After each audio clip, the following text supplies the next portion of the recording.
Perkenalkan, nama saya Muhammad Zulkifli, NPM 138. Perkenalkan, nama saya Devina Selvidunavia dengan 3 digit NPM belakang 181. Perkenalkan, nama saya Petra Triananda Pasaribu dengan NPM terakhir 189. Perkenalkan, nama saya Aisyah Maliayu Prasadani dengan 3 digit NPM terakhir 220. Saya Jonathan Alvin dengan NPM akhir 227. Perkenalkan, saya Adra Olivia Febiona dengan NPM akhir 258. Perkenalkan, nama saya Hervia Gistirdia Pramesti dengan nomor NPM belakang 270. Nah, baik, yang pertama ada tujuan daripada strategi. Nah, tujuannya apa sih strategi itu? Yang pertama yaitu tentunya untuk unggul dalam sebuah persaingan. Nah, strategi ini dirancang untuk membantu organisasi atau perusahaan untuk mendapatkan keunggulan bersaing atau unggul dibandingkan dengan pesaingnya.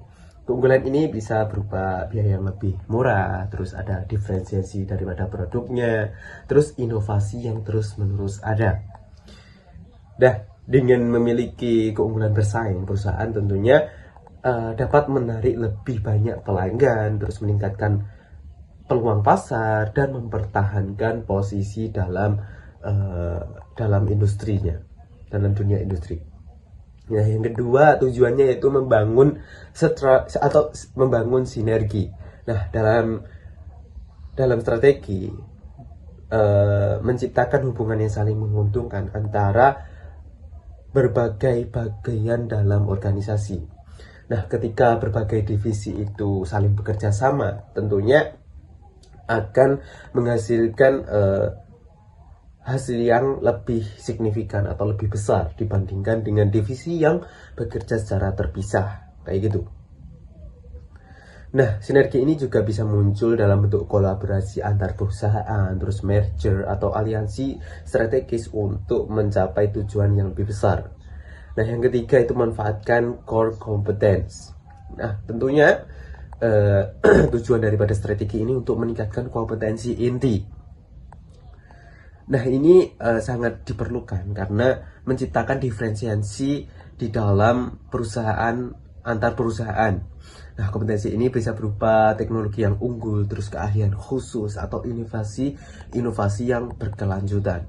Dengan memanfaatkan kompetensi inti secara maksimal, perusahaan dapat menciptakan produk atau layanan yang lebih berkualitas dan sulit ditiru oleh pesaingnya.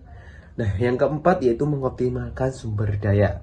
Strategi juga bertujuan untuk memastikan bahwa semua sumber daya yang dimiliki perusahaan seperti keuangan, terus tenaga kerja, teknologi, dan aset fisik digunakan secara efisien. Dengan optimalisasi sumber daya, perusahaan dapat mengurangi pemborosan, meningkatkan produktivitas, dan mencapai tujuan bisnis yang lebih efektif. Nah, selanjutnya dalam dunia strategi pastinya ada tingkatan strategi. Nah, tingkatan yang pertama atau yang paling tinggi itu corporate strategi atau strategi korporat. Nah, dalam perusahaan itu berfokus pada keputusan besar terkait keseluruhan bisnis.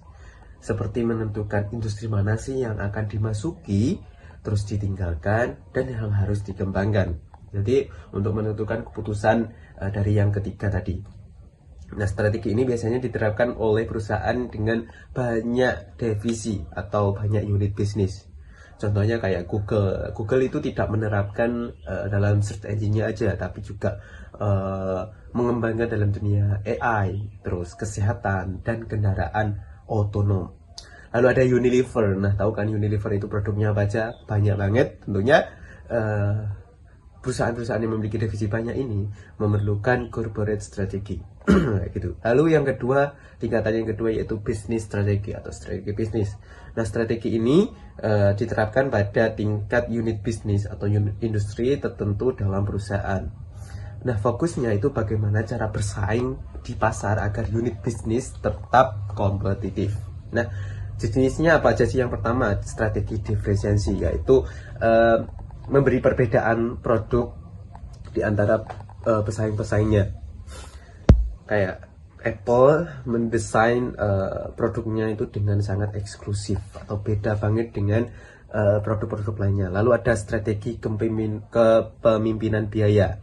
Nah, tentunya ini strategi untuk menekan biaya yang agar lebih rendah dan terjangkau pelanggan-pelanggannya. Lalu ada strategi fokus atau niche market. Nah, ini bertujuan atau meningkatkan pada satu fokus aja atau satu segmen pada pasar tertentu. Misal Rolex itu hanya fokus di dunia kemewahan. Jadi nggak ada nih Rolex yang harganya murah atau brand yang nama Rolex harganya murah, itu nggak ada kayak gitu. Nah, lalu tingkatan yang ketiga itu ada fungsional strategi. Nah, strategi ini berfokus dalam setiap divisi atau departemen perusahaan seperti keuangan, pemasaran, produksi, dan SDM. Nah, tujuannya itu untuk mendukung strategi bisnis agar berjalan dengan optimal.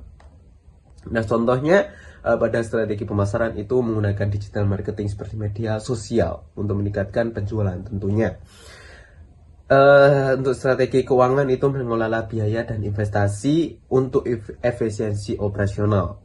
Lalu ada strategi produksi, yaitu menggunakan teknologi otomatisasi untuk meningkatkan efisiensi biaya dan waktu. Lalu ada strategi SDM, yaitu meningkatkan kompetensi karyawan melalui pelatihan agar lebih produktif kayak gitu. Nah, kesimpulannya apa sih? Jadi 3 tingkatan strategi ini saling berkaitan. Nah, strategi korporat itu menentukan industri mana sih yang akan dimasuki. Terus strategi bisnis itu menentukan cara bersaing dalam dunia industri. Dan strategi fungsional itu memastikan bahwa semua departemen bekerja secara efektif untuk mendukung strategi bisnis kayak gitu. Baik, dalam proses manajemen strategis itu pastinya memiliki tahapan-tahapan untuk menentukan strategi baru. Nah, tahapan yang pertama yaitu ada evaluasi. Nah, dalam evaluasi ini tahap di mana sebuah perusahaan menilai kinerja strategi yang sedang berjalan. Nah, dalam tahap ini perusahaan menganalisis apakah strategi ini berjalan dengan baik atau ada kendala yang sedang dialami dalam perusahaan tersebut untuk mencapai tujuannya. Nah, apa sih yang harus dievaluasi? Tentunya yang pertama yaitu tujuan apakah sudah tercapai. Lalu yang kedua apakah perubahan lingkungan bisnis itu mempengaruhi strategi untuk mencapai tujuan bisnis tadi. Nah, lalu apakah ada kendala atau masalah dalam melaksanakan strategi. Nah, tahapan yang kedua yaitu memindai atau scanning. Nah, ini mengidentifikasi faktor eksternal dan internal yang mempengaruhi strategi perusahaan.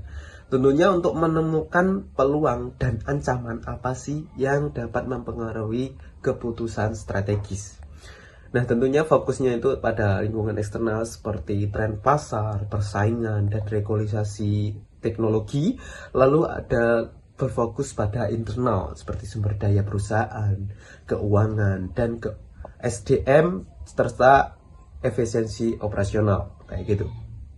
Nah, setelah melakukan evaluasi terus memindai atau scanning, tentunya perusahaan dapat menentukan strategi baru untuk memperbaiki atau membuat strategi baru untuk mengganti strategi yang lama.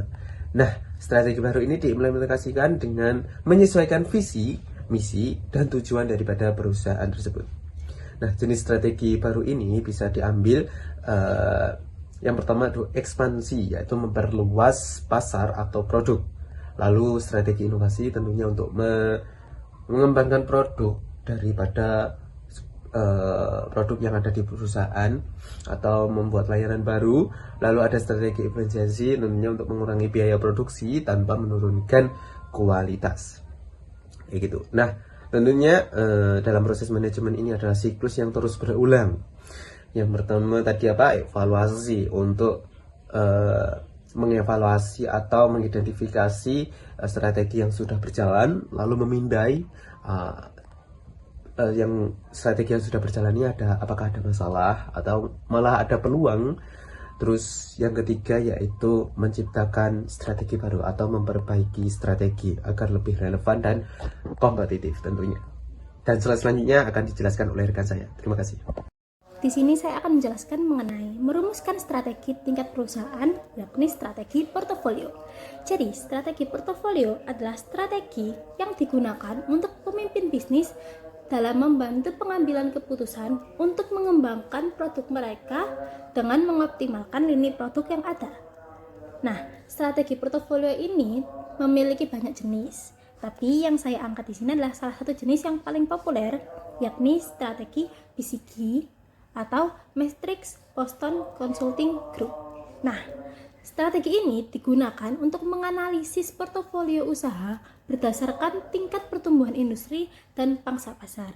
Nah, BCG yang ini tuh terbagi menjadi 4 teman-teman, yakni bintang, cash cow, tanda tanya, dan anjing. Jadi untuk yang bintang ini digunakan untuk pangsa pasar besar di industri yang berkembang. Sedangkan cash cow, model cash cow ini ada untuk pangsa pasar besar di industri stagnan. Untuk tanda tanya ada untuk pangsa pasar kecil di industri berkembang, dan yang terakhir ada anjing. Anjing ini adalah model untuk pangsa pasar kecil di industri stagnan. Lalu ada pula Matrix Ansoff. Nah, Matrix Ansoff ini memiliki salah satu contoh ya teman-teman, kayak salah satu bagiannya gitu, yakni strategi diversifikasi. Nah, strategi ini bertujuan untuk memperluas usaha melalui 2 cara, yakni yang pertama diversifikasi terkait, yakni dengan masuk ke bidang usaha yang masih berhubungan, dan yang kedua adalah diversifikasi terpisah, yakni masuk ke bidang baru yang tidak terkait. Nah, di antara 2 strategi dari Matrix Ansoff ini, yang paling sering dipilih oleh perusahaan adalah diversifikasi terkait. Kenapa? Karena diversifikasi terkait ini memiliki peluang sukses yang lebih besar.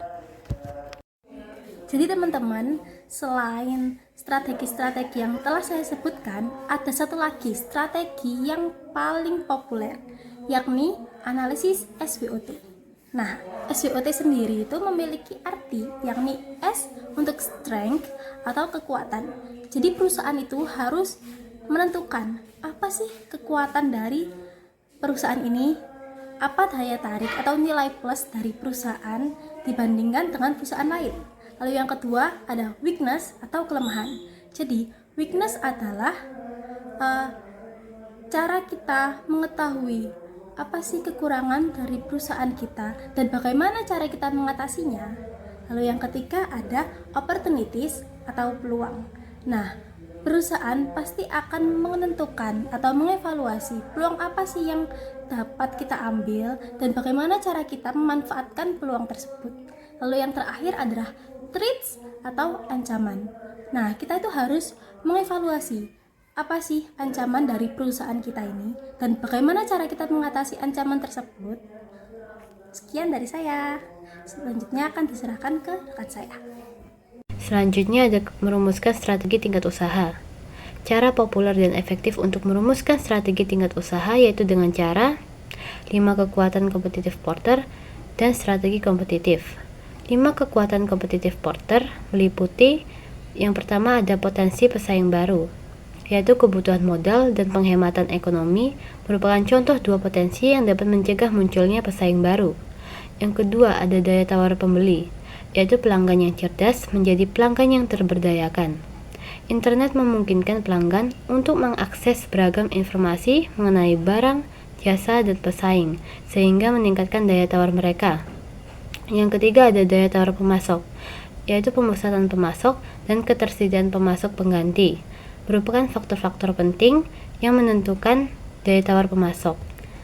Yang keempat ada ancaman produk pengganti, yaitu kekuatan alternatif dan pengganti produk perusahaan dapat dipengaruhi oleh perubahan biaya atau tren. Misalnya, peningkatan kesadaran pelanggan akan kesehatan dapat menunturkan loyalitas pelanggan. Dan yang terakhir ada persaingan antar kompetitor, yaitu dipengaruhi oleh keempat faktor sebelumnya, di samping oleh biaya dan diferensiasi produk. Selanjutnya ada strategi kompetitif. Meliputi yang pertama ada diferensiasi, yaitu melibatkan upaya untuk membedakan produk atau layanan perusahaan dengan produk atau layanan perusahaan lain. Yang kedua ada kepemimpinan biaya, yaitu perusahaan berusaha mencari fasilitas-fasilitas yang efisien, mengurangi biaya, dan mengontrol produk dengan ketat agar lebih efisien dari pesaingnya. Dan yang terakhir ada fokus, yaitu perusahaan berkonsentrasi untuk pasar wilayah atau kelompok pembeli tertentu. Selanjutnya ada tren baru di bidang strategi. Tren baru ini dibagi menjadi dua, yaitu inovasi dari dalam dan kemitraan strategi. Inovasi dari dalam yaitu pendekatan strategis yang disebut dengan kemampuan dinamis, yang berarti bahwa para manajer berfokus pada melakukan lebih banyak upaya, peningkatan dan pengembangan dengan memanfaatkan aset, kemampuan dan kompetensi yang sudah dimiliki perusahaan, guna memperoleh keunggulan bersaing yang terjaga. Sedangkan kemitraan strategi, yaitu inovasi internal, tidak berarti bahwa perusahaan selalu bekerja sendiri. Kerjasama dengan perusahaan lain, bahkan terkadang dengan pesaing, merupakan unsur penting dari cara perusahaan sukses memasuki bidang usaha baru. Yang berikutnya ada strategi global. Yang pertama, globalisasi. Produk dan strategi iklan distandarisasi di seluruh dunia untuk efisiensi dan juga konsistensi. Contohnya saja seperti McDonald dan Coca-Cola yang menggunakan standar global untuk semua pasar. Kemudian strategi multidomestik, yakni produk dan pemasaran disesuaikan dengan kebutuhan lokal di setiap negara. Contohnya saja 7-Eleven menyesuaikan cara pembayaran dengan kebiasaan pelanggan di Jepang. Kemudian strategi transnasional menggabungkan efisiensi global dengan fleksibilitas lokal. Contohnya saja Caterpillar yang merancang produk secara global tetapi menyesuaikan fitur dengan kebutuhan lokal. Berikutnya ada penetapan strategi. Yang pertama, kepemimpinan. Pemimpin memainkan peran kunci dalam mempengaruhi karyawan agar mengikuti strategi baru melalui persuasi, motivasi, dan nilai-nilai budaya perusahaan. Kemudian ada sumber daya manusia. Pegawai memiliki peran penting dalam strategi perusahaan, termasuk perekrutan, pelatihan, dan pengelolaan tenaga kerja yang beragam. Contohnya saja Lotongo Toyota yang memanfaatkan pegawai yang menguasai berbagai bahasa untuk meningkatkan daya saing. Selanjutnya ada rancangan struktural, yaitu struktur organisasi harus mendukung strategi, misalnya dengan desentralisasi dan fleksibilitas tugas kerja. IBM menerapkan perubahan struktur dengan membentuk tim khusus, yakni SWOT, untuk memahami kebutuhan pelanggan. Kemudian ada sistem informasi dan kendali. Teknologi informasi digunakan untuk mendukung strategi, seperti yang dilakukan oleh Pizza Hut dalam mengelola data pelanggan dan Walmart dalam operasional bisnis yang efisien. Oke, semuanya, jadi saya di sini akan menunjukkan pembahasan di bab 8 mengenai pengambilan keputusan dalam manajemen. Kita masuk ke jenis keputusan dan masalahnya. Oke, kita masuk ke bagian jenis keputusan dan masalahnya. Sebelum itu, kita harus tahu apa sih sebenarnya keputusan itu. Jadi keputusan itu adalah pemilihan dari berbagai alternatif yang ada. Jadi misalnya aku punya 2 pilihan nih, misalnya apakah kita mau makan nasi goreng ataupun mau makan mie goreng. Nah, misalnya aku milih mau makan mie goreng, berarti itu keputusan ya. Terus habis itu kita masuk ke pengambilan keputusan. Apa sih pengambilan keputusan itu? Jadi pengambilan keputusan itu adalah proses mengenali masalah dan peluang untuk kemudian kita pecahkan, atau manajemen harus pecahkan. Nah, keputusan itu terbagi atas 2, yang terprogram dan tidak terprogram. Jadi keputusan terprogram itu dia dibuat dalam situasi yang sering terjadi dan memiliki aturan yang jelas. Jadi certainty-nya itu tinggi. Contohnya misalnya kayak pabrik harus atau gudang harus melakukan pemesanan ulang untuk persediaan. Terus kalau untuk keputusan yang tidak terprogram ini biasanya dibuat di dalam situasi yang tidak dapat diprediksi atau uncertainty-nya tinggi. Contohnya itu manajemen dihadapkan pada pilihan apakah mereka harus membangun pabrik baru ataukah mereka harus memasuki pasar baru, kayak gitu. Terus untuk menghadapi kejelasan dan ketidakjelasan, jadi ada beberapa aspek di sini. Ada kejelasan, jadi kejelasan itu semua informasi yang tersedia dan hasilnya itu dapat diprediksi. Nah, kalau ketidakpastian atau uncertainty itu tujuannya diketahui, kita udah tahu tujuannya nih, tapi informasi mengenai alternatif atau kondisi masa depannya itu nggak lengkap, jadi kayak ya agak beresiko lah. Nah, kita masuk ke bagian resiko. Jadi resiko itu tujuannya jelas ya, tapi hasil di masa depannya itu kita bisa belum bisa prediksi, belum pasti gitu. Terus juga di ketidakjelasan ini ada ambiguitas ya. Jadi ambiguitas ini adalah situasi yang paling sulit, di mana tujuan, alternatif, dan hasilnya itu nggak jelas guys, dan sering menyebabkan konflik dalam organisasi gitu. Terus kita masuk ke bagian model pengambilan keputusan. Ada beberapa sih, ada 3. Jadi kita masuk ke bagian pertama, yaitu model klasik. Jadi model klasik ini berbasis rasionalitas ekonomi dan bertujuan untuk menghasilkan keputusan yang optimal. Nah, model klasik ini cocok untuk keputusan yang terprogram. Jadi certainty-nya itu tinggi dan risikonya itu dapat dihitung. Dalam menggunakan model klasik ini, kita bisa memanfaatkan teknik kuantitatif seperti pohon keputusan atau pemrograman linear. Lalu kita masuk ke model administratif. Jadi model administratif ini berbasis rasionalitas yang terbatas, dan manajer itu ya biasanya di dalam model administratif ini memiliki keterbatasan gitu dalam memproses informasi yang ada. Nah, di dalam model administratif ini ada beberapa aspek. Yang pertama itu satisficing atau pemuasan. Jadi aspek ini itu memilih alternatif pertama yang cukup baik, bukan yang terbaik. Lagi-lagi karena ini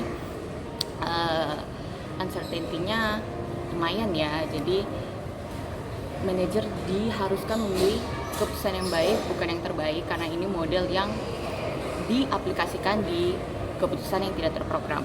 Lalu ada juga intuisi. Jadi intuisi ini berdasarkan pengalaman dan pola pikir cepat yang digunakan dalam pengambilan keputusan dari seorang manajer. Oke, kita masuk ke model pengambilan keputusan, yaitu model politik. Jadi model politik ini berguna untuk keputusan yang tidak terprogram, lagi-lagi uncertainty-nya tinggi, dan dalam situasi yang tidak jelas dengan informasi yang terbatas dan juga adanya konflik kepentingan. Nah, di model politik ini ada yang namanya koalisi. Jadi koalisi itu aliansi informal antar manajer untuk mendukung keputusan tertentu. Gitu. Di sini saya akan menjelaskan tentang langkah-langkah dalam membuat keputusan. Yang pertama ada pengenalan syarat-syarat pengambilan keputusan. Di sini dengan mengidentifikasi masalah dan peluang, manajer menghadapi 2 kondisi utama, yaitu ada masalah ketika pencapaian organisasi itu lebih rendah daripada tujuan yang ditetapkan, dan yang kedua ada peluang. Ini ketika ada potensi pencapaian yang melebihi tujuan organisasi saat ini. Dan langkah ini melibatkan pengamatan terhadap lingkungan internal dan eksternal organisasi untuk mengidentifikasi apakah ada kondisi yang perlu ditindaklanjuti. Lalu yang kedua ada diagnosis analisis sebab akibat. Jadi setelah masalah atau peluang ditemukan, analisis ini diperlukan untuk memahami akar penyebabnya. Dan ada beberapa pertanyaan utama yang perlu dijawab. Yang pertama ada apa, kapan, di mana, dan bagaimana. Apa yang sering terjadi, kapan masalah ini muncul, di mana masalah ini terjadi, dan bagaimana masalah ini muncul, dan siapa yang terkena dampaknya. Lalu yang ketiga ada pengembangan alternatif. Jadi setelah memahami penyebab masalah atau peluang, langkah selanjutnya adalah mencari solusi alternatif. Alternatif yang digunakan ada 2, yaitu keputusan terprogram. Itu adalah solusi yang sudah tersedia dalam prosedur organisasi. Atau yang kedua, keputusan yang tidak terprogram. Itu membutuhkan pendekatan baru dan kreatif untuk menemukan solusi yang tepat. Lalu di slide selanjutnya ada keputusan keempat, yaitu keputusan pemilihan alternatif yang dikehendaki. Jadi dari beberapa alternatif yang dikembangkan, manajer itu harus bisa memilih salah satu yang paling efektif. Dan kriteria dalam pemilihan alternatif ini, yang pertama ada sejalan dengan tujuan dan nilai organisasi. Yang kedua memiliki hasil yang diinginkan dengan penggunaan sumber daya yang minimal. Lalu ada resiko dan ketidakpastian yang rendah. Lalu bisa diperkirakan keberhasilannya berdasarkan pengalaman dan intuisi. Lalu yang kelima ada penerapan alternatif terpilih. Setelah alternatif yang terbaik itu sudah dipilih, langkah berikutnya adalah untuk menerapkannya dalam organisasi. Dan keberhasilan ini tergantung pada kemampuan manajerial untuk mengelola sumber daya, administrasi yang efisien dalam menerapkan keputusan, dan komunikasi dan persuasi untuk memastikan semua pihak terkait memahami keputusannya. Lalu ada motivasi dan kepemimpinan dalam mengarahkan tim agar mendukung keputusan yang diambil. Lalu yang keenam ada evaluasi dan umpan balik. Jadi setelah keputusan ini diterapkan, perlu dilakukannya evaluasi untuk mengukur efektivitasnya. Dan evaluasi ini mencangkup apakah tujuan yang diinginkan tercapai, apakah ada hambatan atau masalah baru yang muncul, dan bagaimana respon dari pihak yang terlibat. Jika keputusan tidak efektif, maka perlu dilakukan analisis ulang dan pencarian alternatif baru. Selanjutnya ada kerangka kerja keputusan pribadi. Nah, setiap orang itu memiliki cara yang berbeda dalam mengambil keputusan, tergantung pada bagaimana mereka memproses informasi yang tersedia. Nah, keputusan itu dapat dipengaruhi oleh pengalaman pribadi, data yang dikumpulkan, opini dari orang lain, atau intuisi pribadi. Ada juga manajer yang lebih suka keputusan itu berbasis data, fakta, dan angka, sementara ada yang lebih percaya pada naluri atau pengalaman mereka. Nah, oleh sebab itu, gaya pengambilan keputusan seseorang bisa berubah-ubah tergantung pada situasi dan faktor eksternal. Baik, selanjutnya saya akan menjelaskan mengenai gaya pengambilan keputusan. Nah, di dalam manajemen itu ada 4 gaya utama dalam pengambilan keputusan yang sering dipakai oleh manajer. Nah, setiap gaya itu pasti memiliki karakteristik, kelebihan, dan kelemahannya masing-masing. Nah, yang pertama itu ada gaya direktif. Nah, gaya ini itu sering digunakan oleh manajer yang lebih suka oleh solusi yang lebih cepat, sederhana, dan langsung ke inti masalah. Mereka biasanya tidak ingin berlama-lama dengan analisis yang rumit atau mempertimbangkan terlalu banyak alternatif.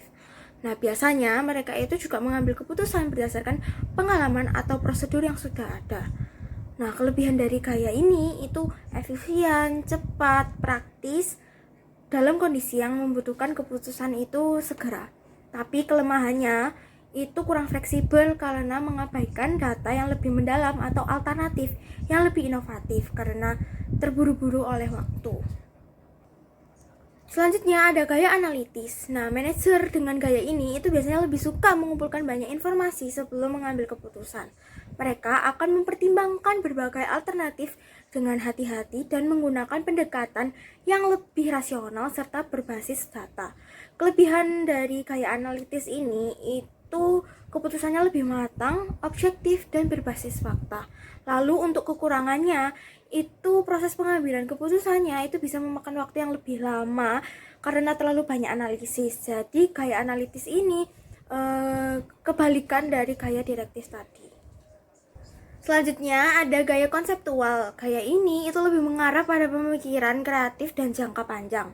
Nah, manajer konseptual cenderung melihat masalah dari berbagai sudut pandang dan mencari solusi yang inovatif. Mereka juga lebih suka bekerja dalam kelompok dan mendiskusikan ide sebelum membuat keputusan. Kelebihan dari gaya ini itu mendorong inovasi, mempertimbangkan berbagai kemungkinan, dan kecocokan untuk keputusan strategis jangka panjang. Nah, kelemahannya itu bisa terlalu abstrak atau kurang praktis dalam suatu situasi yang membutuhkan keputusan cepat. Lalu yang terakhir ada gaya behavioral. Nah, gaya ini biasanya menekankan pada hubungan antar individu dan kepuasan tim dalam pengambilan keputusan. Manajer dengan gaya ini itu cenderung mendengarkan pendapat karyawan atau anggota tim sebelum mengambil keputusan. Nah, kelebihan dari gaya ini itu meningkatkan motivasi dan keterlibatan tim, serta menciptakan suasana kerja yang harmonis. Nah, kelemahannya itu bisa kurang efektif jika mengambil keputusan yang harus diambil bersifat mendesak atau membutuhkan ketegasan. Nah, selanjutnya, mengapa manajer itu salah mengambil keputusan? Nah, meskipun sudah berusaha sebaik mungkin, terkadang manajer itu tetap dapat membuat keputusan yang salah. Nah, hal itu kenapa bisa terjadi? Yang pertama, bisa terpengaruh oleh kesan pertama, yakni informasi pertama yang diterima bisa membentuk bias dalam pengambilan keputusan. Lalu yang kedua, bisa karena mencari informasi yang mendukung saja. Nah, seringkali seseorang hanya mencari informasi yang memperkuat pandangannya sendiri tanpa mempertimbangkan alternatif lain. Yang ketiga, juga bisa hanya mengandalkan pengalaman masa lalu. Tidak semua pengalaman masa lalu itu bisa diterapkan pada situasi saat ini, terutama jika ada perubahan kondisi yang signifikan. Lalu yang keempat, itu biasanya terlalu percaya diri. Jika terlalu yakin dengan keputusan sendiri, seorang itu bisa mengabaikan resiko atau informasi penting lainnya. Lalu yang terakhir, bisa juga karena tertekan oleh kerangka masalah. Nah, cara masalah disajikan itu bisa mempengaruhi cara seseorang itu mengambil keputusan.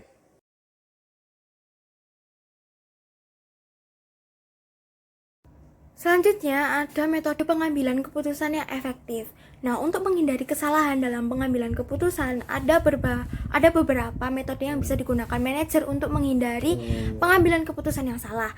Yang pertama itu ada brainstorming atau menghasilkan sebanyak mungkin ide sebelum memutuskan. Lalu yang kedua ada diskusi kelompok yang melibatkan berbagai perspektif untuk membuat keputusan yang lebih baik. Lalu yang ketiga ada analisis data menggunakan data yang objektif untuk mendukung keputusan yang lebih rasional. Nah, dengan menggunakan metode-metode tadi, kita bisa meningkatkan kualitas keputusan dan mengurangi kesalahan yang tidak perlu.